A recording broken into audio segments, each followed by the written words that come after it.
Bienvenue à cette revue des marchés boursiers Cachemire du mardi 10 décembre 2024. On est dans le rouge aujourd'hui à Wall Street. Finalement, on hésitait beaucoup aujourd'hui. Ce matin, en avant-marché, on le disait, hein, c'était pas clair. Il n'y avait pas de signaux comme de quoi qu'on pouvait peut-être là, s'en sortir et ça n'a pas été évident du tout. C'est du rouge partout en Amérique du Nord. À Toronto, le TSX a baissé de 121 points, 25 504 points.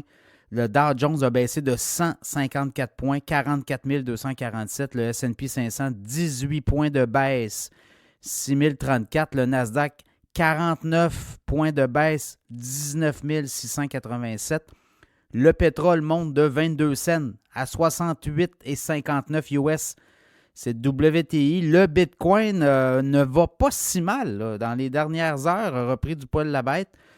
C'est autour des 96 889, donc une baisse d'à peu près 600 606 depuis le début de la journée.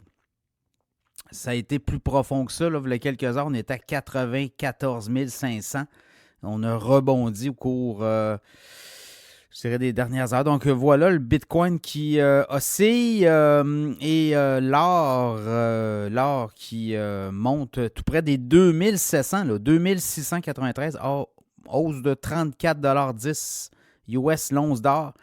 Que s'est-il passé aujourd'hui à la bourse? Ben, on attend demain des chiffres sur l'inflation. Et ça pourrait donner une indication où s'en va la bourse, où s'en va les marchés boursiers, surtout comment la Fed pourrait réagir à sa rencontre du 17-18 décembre. Donc, si l'inflation repart à la hausse, évidemment, la Fed va peut-être va peut-être plus craintive là, d'intervenir, alors que si l'inflation n'est pas trop en hausse, ben, la Fed pourrait tenter là, de baisser les taux. 25 points de base, ça va être à suivre là aussi. Demain, la Banque du Canada sera surveillée. Là. Décision de la Banque du Canada, demain, rencontre. Et je m'attends à une baisse. Une baisse de combien? Ben, moi, je l'ai dit à plusieurs reprises aujourd'hui à la radio, je l'ai dit dans mon podcast, je l'ai dit un peu partout. 50 points de base, selon moi. L'économie canadienne ne va pas bien, le taux de chômage élevé. Endettement massif là, des consommateurs, des entreprises. Il faut qu'il y ait un électrochoc. Il faut donner de l'oxygène à cette économie-là. Ben, les coûts d'emprunt, si on baisse les taux d'intérêt, ben, ça va encore donner un coup.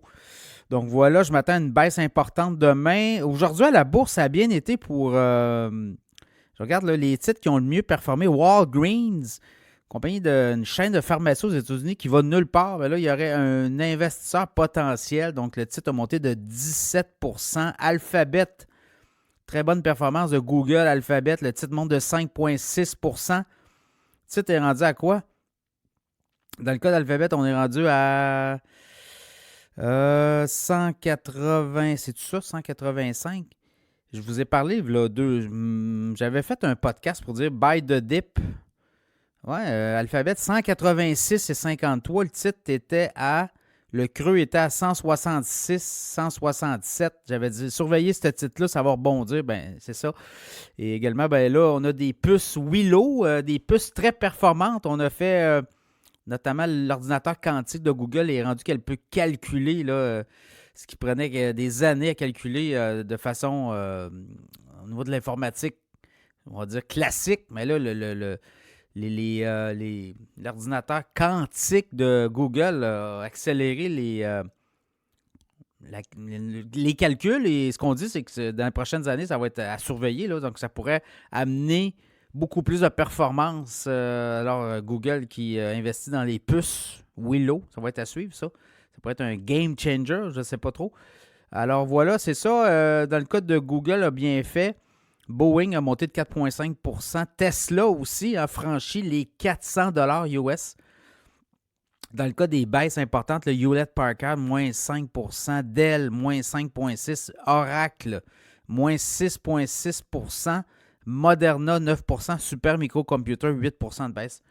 Donc voilà, demain des données. On va avoir aussi jeudi des données pour la Banque centrale européenne, le PPI.